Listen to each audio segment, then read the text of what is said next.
এই জার্নিতে কিভাবে 94 আসা? থেকে স্ট্রাগলটা শুরু আর কি। মানে তো তখন থেকে আর কি যারা হর্তাকর্তা বিধাতা ছিলেন সেই সময় গিল্ড চালাতেন তাদেরকে গিয়ে যে অনুরোধ করা যে আমাকে যদি ইন্ডাস্ট্রিতে নেওয়া হয়, তো সেটা পেলাম গিয়ে 96-তে আর কি। কাজটা শেখা কার কাছ থেকে? আমাদের হাতে কলমে শিখতে হতো কিন্তু কোনো একজন সিনিয়রের কাছে দাঁড়িয়ে। তো আমার যিনি সিনিয়র ছিলেন সুব্রত সিনহা। অনেক রকম পরিবর্তন চোখে পড়েছে, অনেক রকম পরিবর্তন দেখেছেন।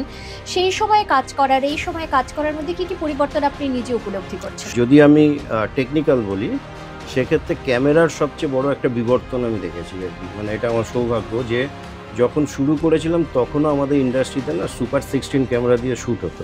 যখন ন্যাশনাল ফিল্ম অ্যাওয়ার্ডের মধ্যে দিয়ে আসে, তখন সেই ভালো লাগাটা অনেক গুণ বেড়ে যায়। কিন্তু এটা তো ক্ষণস্থায়ী, মানে স্থায়ী নয়, কিন্তু এটা রইলো। কিন্তু আমার কাছে ন্যাশনাল অ্যাওয়ার্ড পাওয়ার থেকেও আমি যেটা মানুষের রিওয়ার্ডে বেশি বিশ্বাস করি। প্রথম যখন এই খবরটা এসেছিল আপনার কাছে, সেটা কিভাবে এসেছিল? মাইক্রো সেকেন্ডের মধ্যে 3 জন ফোন করেছিল। এক হচ্ছে সৃজিত মুখার্জি, কারণ আমি জানতাম না, আমি সেদিন একটা শুটিংয়ে ছিলাম।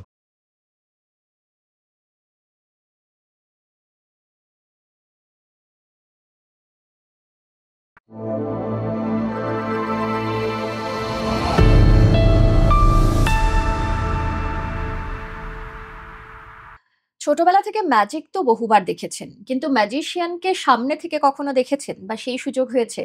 ধরুন স্টেজে কেউ ম্যাজিক দেখাচ্ছে, তার হাতের কারুকার্য, হাতের কারসাজিতে অনেক কিছু কিন্তু পাল্টে যায়। কিন্তু সামনে থেকে তাকে দেখার, তার সঙ্গে কথা বলার সুযোগ বা সৌভাগ্য অনেকেরই হয় না। কিন্তু আজকে এমন একজন ম্যাজিশিয়ান আমার সঙ্গে ডেবি আনলিস্টে আড্ডায় রয়েছেন, যার ওই হাতের জাদুতে অনেক কিছু কিন্তু পাল্টে যায়। বিশেষ করে অবয়ব তো পাল্টে যায় না। আর কোনো এখানে সাসপেন্স নয়, কারণ আমাদের সঙ্গে আজকে রয়েছেন রূপটান শিল্পী, অর্থাৎ মেকআপ আর্টিস্ট সোমনাথ কুণ্ডু। সোমনাথ দা, নমস্কার। নমস্কার। কেমন আছেন? ভালো, আপনি? আমিও ভালো আছি। কিন্তু ওই যখন ভাবলাম বা যখন মানে আমি শুনলাম যে আপনি আসছেন আমাদের এই ডেবি আনলিস্টের আড্ডায়, তখন আমি আপনার বেশ কিছু কাজ সোশ্যাল মিডিয়াতে দেখছিলাম। দেখতে, দেখতে ভাবলাম যে মানুষকে এইভাবে পরিবর্তন করে দেওয়া যায় শুধুমাত্র মেকআপের দ্বারা। মানে এখন অনেক রকম চেঞ্জ হয়েছে সময়ের সঙ্গে, সঙ্গে প্রস্থেটিক মেকআপ, যেটা নিয়ে একটা বড় পার্ট আপনার সঙ্গে কথা বলার আছে। কিন্তু এরকমভাবে পরিবর্তন করে দেওয়া এবং সেটা হাতের মানে ওই জাদুই বলবো, জাদুতে সেটা সত্যি অসম্ভব সুন্দর এবং খুব ভালো লাগলো দেখে। Thank you, thank you. এবং তারপরে তো জার্নি রয়েইছে। কিন্তু কথা প্রসঙ্গে যেটা আপনার সঙ্গে কথা হচ্ছিল যে ১৯৯৪ সাল থেকে কাজ শুরু। ১৯৯৬ এ ১ম গিল্ডের কার্ড পেলেন। মানে আমি যদি খুব ভুল না করি, প্রায় ৩ দশক পূর্ণ হ্যাঁ, হয়ে গেছে। তাই তো?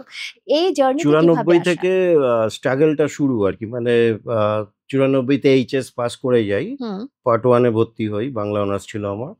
তো তখন থেকেই আর কি এইদিকে বাবা চাইছিলেন যে আমি যাতে ইন্ডাস্ট্রিতে আসি। হু, হু। তো তখন থেকে আর কি যারা হর্তাকর্তা বিধাতা ছিলেন সেই সময় গিল্ড চালাতেন তাদেরকে গিয়ে যে অনুরোধ করা যে আমাকে যদি ইন্ডাস্ট্রিতে নেওয়া হয়, তো সেটা পেলাম গিয়ে 96 তে আর কি। আচ্ছা। বাবাও এই প্রফেশনেই ছিলেন? আমার দাদু এবং বাবা দুজনেই ছিলেন, কিন্তু তারা কস্টিউম ডিপার্টমেন্টে ছিলেন। আচ্ছা। এবং মানে আমার ৩ জেনারেশন, 3rd জেনারেশন ইন্ডাস্ট্রিতে। তো ১৯৯৬ সালে গিল্ডের কার্ড পেলেন। কার্ড পাওয়ার পরে স্ট্রাগলটা শুরু হয়েছে। কারণ কাজটা তখন থেকে প্রপারলি করতে শুরু করেছেন। কিন্তু কাজটা শেখা কার কাছ থেকে? ১ম এ মানে আমাদের এখানে যেহেতু কোনো আদার্স ইনস্টিটিউট বলে কিছু ছিল না সেই সময়। তো আমাদের হাতে কলমে শিখতে হতো কিন্তু কোনো একজন সিনিয়রের কাছে দাঁড়িয়ে। তো আমার যিনি সিনিয়র ছিলেন সুব্রত সিনহা, বাবা বলেছিলেন যে ওনার কাছে থেকে তুমি কাজটা শেখো আরকি। দেখো এবং তারপর নিজের মতো করে তৈরি করো। তো আমি ওনার কাছেই ১ম, সুব্রত সিনহা উনি আমার গুরুজি, এবং ওনার কাছে আমি ৩ বছর ছিলাম এবং 2000 এ আমি নিজে, নিজে কাজ শুরু করে দিই তারপর অ্যাজ এ চিফ হিসাবে। আচ্ছা, মানে ৪ বছর ওই হ্যাঁ, শিখতে হয়েছে। মানে অবশ্য আমাদের জুলাইয়ের দিক দিয়ে শুরু হয়েছিল ওই ৩.৫-৪ বছর এরকমই একটা টাইম। এবং তারপর থেকে এটা ২০২৫ অব্দি টানা কাজ, অনেক রকম পরিবর্তন চোখে পড়েছে, অনেক রকম পরিবর্তন দেখেছেন। সেই সময়ে কাজ করার, এই সময়ে কাজ করার মধ্যে কি পরিবর্তন আপনি নিজে উপলব্ধি করছেন? সবার আগে পরিবর্তন হচ্ছে যে মানে যদি আমি টেকনিক্যাল বলি, সেক্ষেত্রে ক্যামেরার সবচেয়ে বড় একটা বিবর্তন আমি দেখেছি আরকি। মানে এটা আমার সৌভাগ্য যে যখন শুরু করেছিলাম তখনও আমাদের ইন্ডাস্ট্রিতে না সুপার 16 ক্যামেরা দিয়ে শ্যুট হতো। এবং 1000 ফিট রোল, তখন যেহেতু অ্যানালগ টাইম মানে প্রপার ফিল্মে শ্যুট হতো আরকি। এবং তখন রোলগুলো ছিল 1000 ফিটের, হ্যাঁ? তারপর সেটা 35 এলো, হ্যাঁ, সুপার 16টাকে ব্লো আপ করে 35 করতে, আবার 35 ক্যামেরা এলো। 35-এ তখন 400 ফিটের রোল লাগানো হতো। এবং তখন কেন বলছি এই কথাটা, আজকে যেমন ডিজিটাল যুগে ইচ্ছামতো নিজের ইচ্ছামতো আর কি আমরা প্রচুর পরিমাণে শ্যুট করতে পারি, অনেকক্ষণ ধরে শ্যুট হয়, ইচ্ছামতো রাখলাম না। তখন যেহেতু ফিল্মের একটা দামের ব্যাপার ছিল, প্রচণ্ড কস্টলি ছিল ফিল্ম, তো সেই জন্য আমাদের কিন্তু খুব মেপে শ্যুট করা এবং আই জাজমেন্ট, তখন তো এরকম আজকের ডেটের মতো মনিটর বা এগুলো ছিল না। মানে এখন যে একটা ক্ল্যামশেল আমরা দেখতে পাই বা একটা মনিটর বড় লাগিয়ে দেওয়া হয়, সেই জিনিসগুলো তো তখন ছিল না। তখন টোটাল মেকআপ জাজমেন্ট বলুন, সব কিছু মানে যে ডিপার্টমেন্টের এক্সপার্টরা কাজ করছে তারা জাজ করতো কিন্তু তাদের নিজেদের চোখ দিয়ে। তো আমাদের কিন্তু চোখটা ওইভাবেই তৈরি হচ্ছে। মানে বর্তমান যুগেও কিন্তু আমি মেকআপ জাজ কখনোই মনিটর দেখে করি না। নিজের চোখ যেটা বলবে ওটাই শেষ কথা। তো ওই একটা বড় জিনিস ছিল। হুম। তারপর আস্তে, আস্তে যুগের পরিবর্তন, মানে ওই 35 থেকে ওটা এখন 2C ক্যামেরা এলো। 2C ক্যামেরার পর 45 এলো, হ্যাঁ? ARRI 3 এলো, ARRI Flex, তারপর এখন মিনি, অ্যালেক্সা, এরকম ভ্যারাইটি করতে, করতে আজকের মডার্ন যেগুলো আছে সেগুলো। তো এই টোটাল বিবর্তনটা আমি দেখেছি আরকি এত বছরে। হুম, মানে হুম। 29 বছর আমার এতটাই দেখা আরকি। আর তাতে মেকআপের কি পরিবর্তন হয়েছে? মেকআপের পরিবর্তন মানে ক্যামেরার লেন্স যত সূক্ষ্ম হয়ে যাচ্ছে, ক্যামেরা যত সূক্ষ্ম হয়ে যাচ্ছে, তখন তার সাথে, সাথে মেকআপটাও চেঞ্জ হচ্ছে। যেমন ফিল্মের ক্ষেত্রে যে মেকআপ করা হতো, তখন কিন্তু ৩ টে ফিল্মের মানে ফিল্ম ইউজ হতো। একটা হচ্ছে ফুজি ফিল্ম, একটা কোডাক, একটা ইস্টম্যান কালার। আমরা যেটা পেয়েছি আরকি। কারণ আমি ব্ল্যাক অ্যান্ড হোয়াইট যুগ তো পাইনি। হুম, হুম। মানে তখন ব্ল্যাক অ্যান্ড হোয়াইট থেকে কালারে ট্রান্সফর্ম করেছে। কালারটাই এবারে আস্তে, আস্তে ইন্ডিয়াতে মানে কলকাতাতে ইমপ্রুভ করছে। তো আমাদের ফুজির জন্য যে মেকআপ টোনটা করতে হতো, একটুখানি ডিওপিরা বলেই দিতেন যে একটু পিঙ্ক টোন করতে, কারণ ওটা ওদের সুবিধা হতো। যখন আবার আমরা ফুজিতে করছি, ফুজির জন্য একটু ইয়েলো, কোডাকের জন্য পিঙ্কটা ছিল, সরি আচ্ছা। আমি বোধহয় ফুজি বললাম, হুম, সরি। হুম, হুম। ওটা কোডাকের জন্য পিঙ্ক টোনটা ছিল, হুম, হুম। ঠিক আছে? আর ফুজির জন্য বলে দিত একটু ইয়েলো করতে। আর ইস্টম্যান কালারের জন্য একটু ম্যাজেন্ডা টোন রাখতে বলতো। আচ্ছা। তো এইটা ছিল, মানে তারা বলেই দিতেন। মানে তখন যারা সৌমেন্দু রায়, কানাই দে, যারা বড়, বড় ডিওপি ছিলেন, সৌমেন্দু স্যার তো কিছুদিন আগে চলে গেলেন হুম, হুম। আমাদের ছেড়ে, যাই হোক। কানাই দে এরা প্রত্যেকে কিন্তু আমাদের বলে দিত যে আলাদা করে সাইডে ডেকে যে এরম মেকআপ হবে। এবং তখন আমাদের যারা স্টিল তুলতেন, আমরা সবসময় জাজ করতাম, ফার্স্ট ডে শ্যুটটা করে একটা স্টিল তুলে সঙ্গে, সঙ্গে সে চলে যেত ল্যাবে গিয়ে সেটাকে বানিয়ে নিয়ে আসতো। ছবিটা বানিয়ে আনতো এবং আমরা সেই ছবিটা দেখে জাজ করতাম যে মেকআপটা কতটা ঠিক আছে বা কি আছে। তো এইটা হচ্ছে একটা বড় পরিবর্তন।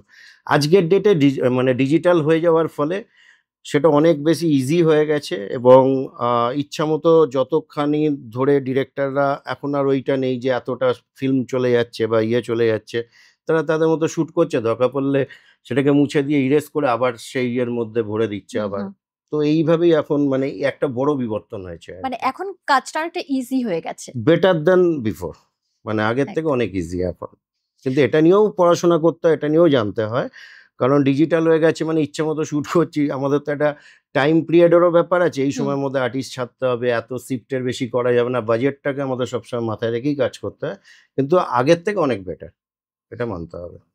আচ্ছা, কাজের প্রশংসা পেতে তো সকলেরই ভালো লাগে। কিন্তু সেই প্রশংসা যখন ন্যাশনাল ফিল্ম অ্যাওয়ার্ডের মধ্যে দিয়ে আসে, তখন সেই ভালো লাগাটা অনেক গুণ বেড়ে যায়। তো এরকম একটা পুরস্কার আপনার ঝুলিতে অলরেডি এসে গেছে। এটা যখন ১ম শুনেছিলেন, সেই রিঅ্যাকশনটা কিরকম ছিল? তারপর যখন গেলেন আনতে, তখন অভিজ্ঞতাটা কেমন? তো ন্যাশনাল অ্যাওয়ার্ড, হ্যাঁ, সত্যি প্রত্যেকেই একটা দাবি রাখে যে যদি ভারতবর্ষে আমি ১ বছরের জন্য বেস্ট মেকআপ আর্টিস্ট হতে পারি। কারণ এটা ১ বছরেরই একটা গণ্ডি। কেউ না কেউ আবার নেক্সট ইয়ার পেয়ে যাবে। তো হয়তো আমি ১ বছরের জন্য ভারতবর্ষের বেস্ট মেকআপ আর্টিস্ট এই মুহূর্তে, এই বোধহয় মার্চ সরি অগাস্ট মাসেই বোধহয় আবার চেঞ্জ হবে, কেউ না কেউ আসবে। কিন্তু এটা তো ক্ষণস্থায়ী, মানে স্থায়ী নয়।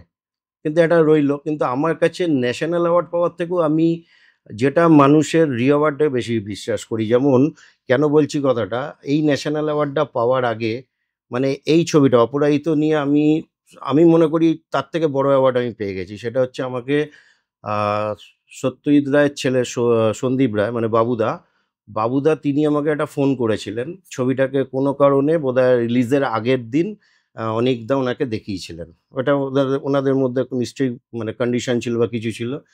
এবং দেখে ঠিক রাত্রির ১১টা ১৫-২০ বাজে আমার কাছে হঠাৎ একটা ফোন আসে। গুরুগম্ভীর গলায় একজন আমাকে ফোন করে বলছেন, "আমি সন্দীপ রায় বলছি। বাবুদা ভালো আছো? সোমনাথ বেঁচে থাকো। আজকে আমি আমার নিজের বাবাকে দেখতে পেলাম।" তো একজন সন্তান যদি নিজের বাবাকে দেখতে পান বলেন, I think it is a big award for me. একদম। Which I call re award. মানে এটাকে আমি মানে এটাই আমার কাছে বড় অ্যাওয়ার্ড। এবারে আমি একটা ট্রফি পেলাম ভারতবর্ষের একজন প্রধানমন্ত্রী বা রাষ্ট্রপতির হাত থেকে পেলাম। এটা ঠিক আছে, এটাকে আমি সাইডে রাখলাম। কিন্তু আমার কাছে কিন্তু এই পাওয়ার থেকে এই পাওয়ারটা অনেক আগে। মানে এটা ভাববেন না আমি ছোট মুখে বড় কথা বলছি, but it is my feeling. এটাই আমি বলতে চাই আরকি। কিন্তু ১ম যখন এই খবরটা এসছিল আপনার কাছে সেটা কিভাবে এসছিল এবং তখন কি এসছিল মনে আমাকে হয়েছিল? মাইক্রো সেকেন্ডের মধ্যে ৩ জন ফোন করেছিল। হুম। এক হচ্ছে সৃজিত মুখার্জি, কারণ আমি জানতাম না, আমি সেদিন একটা শুটিং এ ছিলাম। এবং অনেক প্রেস সেদিন আমার সাথে মিট করতে গেছিল, তারাও গেছিল। পারমিতাও এদের মধ্যে একজন ছিল সেদিন যাওয়াতে। তো সবাই ফোন করছে, কারণ আমি ফোন অ্যাটেন্ড করতে পারছিলাম। দ্যাট টাইম আমি একটা লুক সেট করছিলাম শোরুমের ওপর। 'বহুরূপ' বলে একটা ছবি আসবে যাতে ওর ৭ টা গেটআপ আছে। তো ঐদিনই ওই লুক সেটটার সময় হঠাৎ শুনছি ঘোষণা হয়েছে, বাট আমার বাড়ির লোক বা আমরা কেউই জানতাম না। ঠিক আছে? আমাকে সৃজিত মুখার্জি, অম্বরেশ ভট্টাচার্য আর্টিস্ট, আর আমাদের যিনি ইয়ে ছিলেন, আ উম আ বা স্ক্রিপ্ট রাইটার আরেকজন ছিলেন। ওরা ৩ জন মিলে আমাকে মাইক্রো সেকেন্ডের মধ্যে ফোন করে, এবং লাস্টে আমি ভাবছি বোধহয় ইয়ার্কি ফাজলামো, অনেকেই তো আমাদের মধ্যে মারে। কারণ অনেকেই বলতো আমাকে যে, "তোর ন্যাশনাল পাওয়ার যোগ্যতা আছে, তুই পাবি, একদিন না একদিন পাবি।" বেশি করে বুমবাদা আমাকে সবসময় বলতেন যে, "কোনদিন দেখবি মানে তোর ন্যাশনালটা লেগেও লাগছে না, হয়তো লেগে যাবে। এইবারেই পেয়ে যেতে পারিস।" এরকম একটা বলছিল আরকি। তো এরকম মাঝে মধ্যেই বলে। তো অনেকে ইয়ার্কি ফাজলামো করে। আমি ভাবছি ইয়ার্কি মারছে। তো আল্টিমেটলি সৃজিত দা যখন ফোন করে এবং অম্বরীশ ফোন করছে, ৩ জন মানে একদম মাইক্রো সেকেন্ডের মধ্যে। মানে এর ফোন ঢুকছে তো ওরটা আসছে এরকম।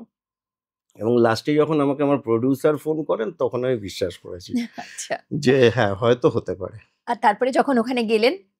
তারপর তো চিঠি এলো, ওখান থেকে ফোন এলো, ভ্যারাইটি রকমের মেল আসছে। ওরা বিভিন্ন কাজের ইয়ে জানতে চাইছে এবং সবকিছু পাঠাতে হয়, যা, যা নিয়ম আছে। আফটার অল ওখানে গেলাম, তো the atmosphere is completely change. মানে এখানে ভাবতেই পারিনি যে আমি মনে, মনে ভাবছি এগুলো কি আমার পাওয়ার যোগ্যতা আছে? একই গাড়িতে ঋষভ শেট্টি, আমি, ওদিক দিয়ে মণিরত্নম স্যার, তারপরে হচ্ছে আমাদের আ করণ জোহার, এরা সব একই সাথে একই স্টেজ, মানে এবং তার সাথে মিঠুন চক্রবর্তী, মানে মিঠুন দেবের যেহেতু ইয়েটা দাদা সাহেব ফালকে পেয়েছেন। তো এরকম সবাই আমরা মানে একই গাড়িতে শেয়ার করে যাচ্ছি। সবাই সবাইকার সাথে কথা বলছে। এবং করণ জোহার দেখলাম সো হাম্বল পারসন। উনি এসে সবাইকে কনগ্রাচ করে যাচ্ছেন। মানে এইগুলো সত্যিই ভাবছি কি আমি এতটা পাওয়ার যোগ্যতা কি আমার আছে? মানে it was a dream for me actually. একদমই তাই। আচ্ছা, সময় পাল্টেছে। এখন যেটা দেখা যায়, আগে যেটা বোধহয় কম দেখা যেত, আপনি খুব ভালো করে বলতে পারবেন যে যারা এই রূপটান শিল্পী বা মেকআপ আর্টিস্ট, তাদের নিয়ে, তাদের কাজ নিয়ে কিন্তু এতটা চর্চা হতো না। এখন যে চর্চাটা হয় তাদেরও উম কাজটা যে প্রশংসার দাবি রাখে এবং তারা যে এত সুন্দর কাজ করছেন সেটা নিয়ে চর্চা হচ্ছে। এটা কি আপনিও ফিল করেন? অবশ্যই, হ্যাঁ, নিশ্চয়ই ফিল করি। কারণ যেহেতু আমি 96 থেকে স্টার্ট করেছিলাম, আমার সেই সময় পেপারে বোধহয় ২-৩ বার নাম এসছিল ভ্যারাইটি কাজের জন্য। তো তারপরে একটা বিগ গ্যাপ, তারপরে কখনো আসে, কখনো আসে না। কিন্তু এখন মানে অনেক বেশিভাবে মেকআপ আর্টিস্টদের নিয়ে, তাদের কাজ নিয়ে, শুধু আমি না, আদার্স আরো যারা ভালো, ভালো কাজ করছে প্রত্যেকের কাজ নিয়েই চর্চা হয়। তো এইটার জন্য আমি মেইনলি থ্যাংকস জানাবো মিডিয়া পার্সনদের। এবং এখন নট অনলি বা মানে ইলেকট্রনিক্স মিডিয়া এসে যাওয়ার ফলে, অনেক বেশি পরিমাণে অনেক বড়, বড় চ্যানেল এসে যাওয়ার ফলে অনেক ইউটিউবাররা এসছে। তো যার ফলে এখন সত্যিকারের কাজের চর্চাও বেড়েছে, এবং এখন ফিল্ম নিয়ে এবং যে মেকআপগুলো নিয়ে, সেই মেকআপগুলো এখন চর্চার কেন্দ্রে। কারণ এই ধরনের মেকআপও তো আগে হতো না, বা হলেও খুব তাড়া তাড়া দুর্ভাগ্য। যেমন আমি একটা ছবির নাম বলতে চাই, 'আকালের সন্ধানে'। তাতে ননীবাবু বলে একজনের মেকআপ করেছিলেন অনন্ত দাস সেই সময়।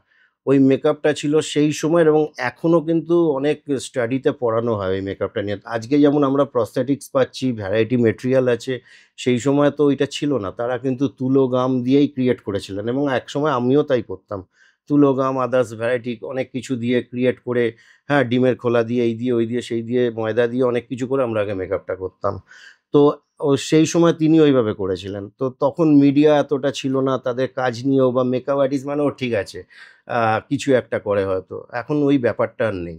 সো এর জন্য আমি থ্যাংকস জানাবো মিডিয়া পার্সনদের প্রত্যেককেই। এবং যারা সত্যিকারের আজকের জেনারেশন অনেক বেশি award about the work and everything. তো তাদের জন্যই কিন্তু আজকে প্রচারটা আরো বেশি আরকি। একদম তাই। মানে আপনি এত কথাগুলো স্পষ্ট করে এত সুন্দর করে বলছেন যে এগুলো অনেকেই বলেন না যে মানে কে প্রশংসার দাবি না, রাখে কোন এটা জায়গাটায়। সত্যি কথা বলতে মানে আজকের ডেটে আগে যেমন একটা সময় আমি দেখেছি, যেমন আমি তো উত্তম বাবুর যুগ দেখিনি। উত্তম সুচিত্রা শুনেছি যে হলে নাকি ভিড় লেগে থাকতো। তো মধ্যিখানটা এটাও দেখেছি যে একটা সময় বাংলা ইন্ডাস্ট্রি মানে বাংলা ফিল্মের মেকআপ করিস? আমাকেও শুনতে হয়েছে। বাট এখন আই এম ভেরি মানে ফিল গ্ল্যাড যে এখন লোকে বলে, "ও সোমনাথ কুণ্ডু বাংলা ছবির মেকআপ করে, এই ঘুরিয়ে দিয়েছে।" বা এই দাদাটা এই মেকআপ করেছে, অপূর্ব মেকআপ করেছে। এটা আজকের ডেটে সত্যি আমাদেরকে অনেক বেশি মানে আনন্দ দেয়। একদম তাই। প্রস্থেটিক মেকআপ যেখানে লুক পুরো পাল্টে যায় বা পাল্টে দেওয়া হয় এবং সেই প্রস্থেটিক মেকআপ বিশেষ করে এখানে বাংলায় আপনিই শুরু করেছিলেন। তো সেই পথ চলাটা কিভাবে শুরু হয়েছিল? পথ চলাটা শুরু হয় অ্যাকচুয়ালি যেহেতু 96 থেকে আমি এই বিষয়ে পড়াশোনা করে মানে এবং মেকআপটা শিখছিলাম। তো তখন আমি একটা ফিল্ম দেখি।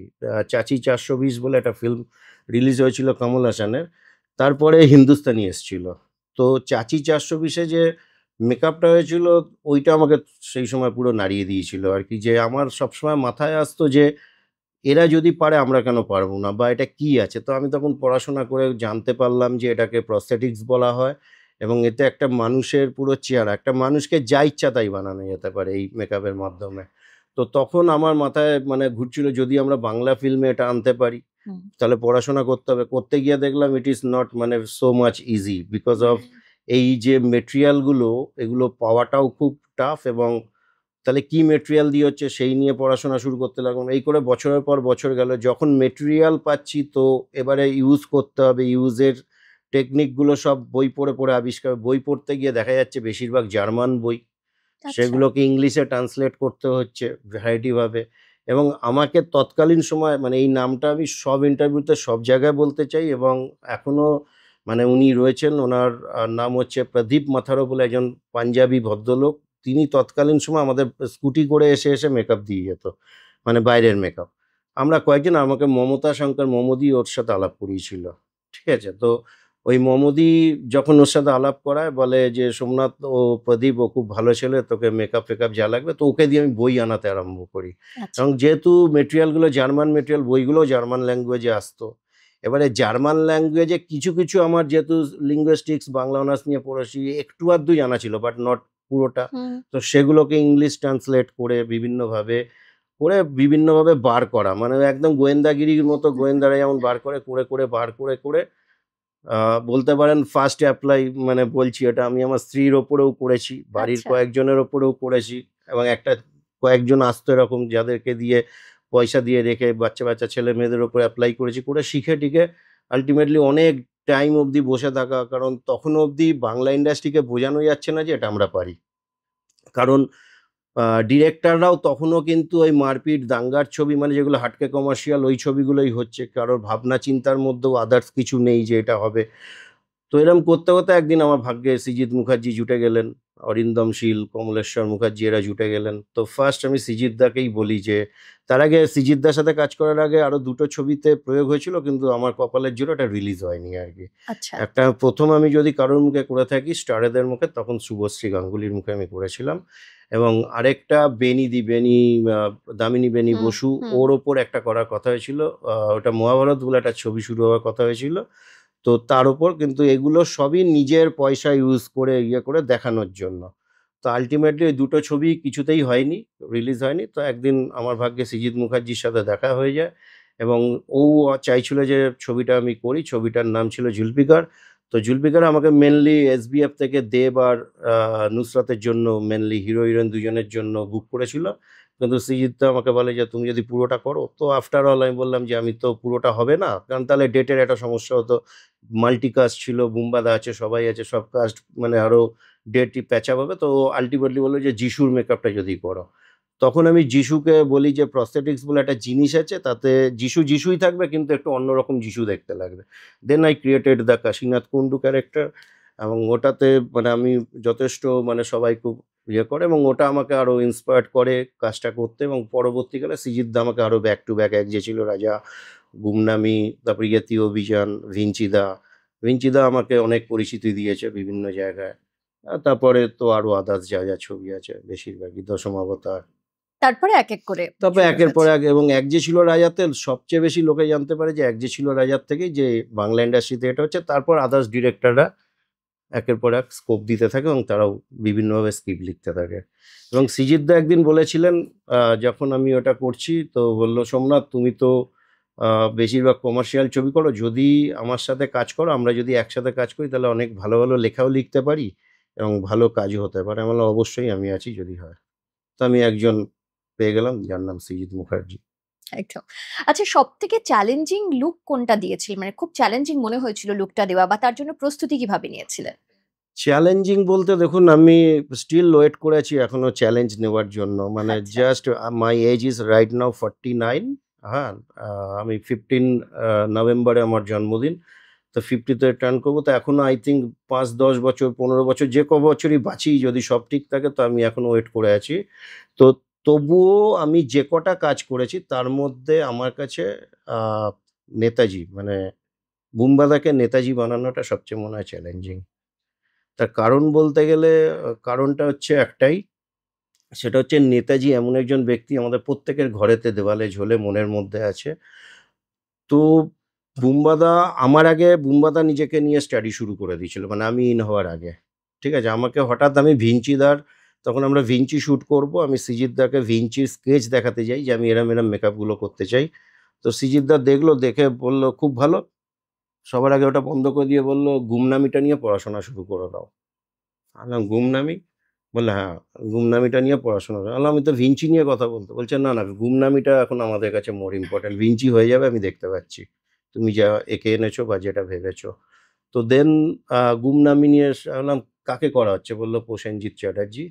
তো সেই সময় বুম্বাদার যখন নাম অ্যানাউন্স হয়, তাতে মিডিয়াতে মানে একেকজন একেক রকম বলতে আরম্ভ করেছিল যে, "কেন অন্য কাউকে নয় কেন?" বা আদার্স, বা কেউ, কেউ বলছে, "হ্যাঁ, খুব ভালো কাস্টিং।" তো আমরা তো জানি অত্যন্ত, মানে আমার কাছে তো অত্যন্ত ফেভারিট এবং প্রিয় কাস্টিং, বিকজ অফ ওইরম একজন ব্যক্তিত্ব যে কোনো কিছুতে ইন্টারফেয়ার করে না এবং কাজটা করার জন্য নিজের মুখটাকে জাস্ট সঁপে দিয়ে চুপ করে বসে থাকে।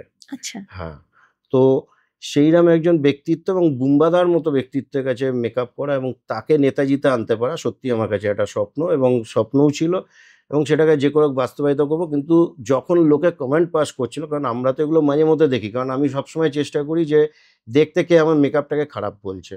কারণ ওটা আমাকে আরো ইন্সপায়ার্ড করে, মানে যে আরেকটু যাতে ভালো করতে পারি। তো বুম্বাদার যখন ওগুলো শুনছিলাম, তো ওইটা আমাকে খুব ইয়ে করছিল যে লোকে বেশিরভাগ দেখছি যে বেশিরভাগ লোকে চাইছে যে না হোক বা না করুক হুম, হুম, বা কেন নেওয়া হয়েছে। তো হুম। ওইটা আমাকে বেশি করে ইন্সপায়ার করেছিল যে ওনাকে একটা জায়গায়ও যে করেও পৌঁছাতে হবে আমাকে। তো মিনিমাম, মানে 100% একটা টার্গেটই থাকে। তো সেখানে 80% 85% পাবলিক রায় দিয়েছে এবং প্রত্যেকে হ্যাঁ বলেছে। তো সেটাই আমার কাছে বড় প্রাপ্তি।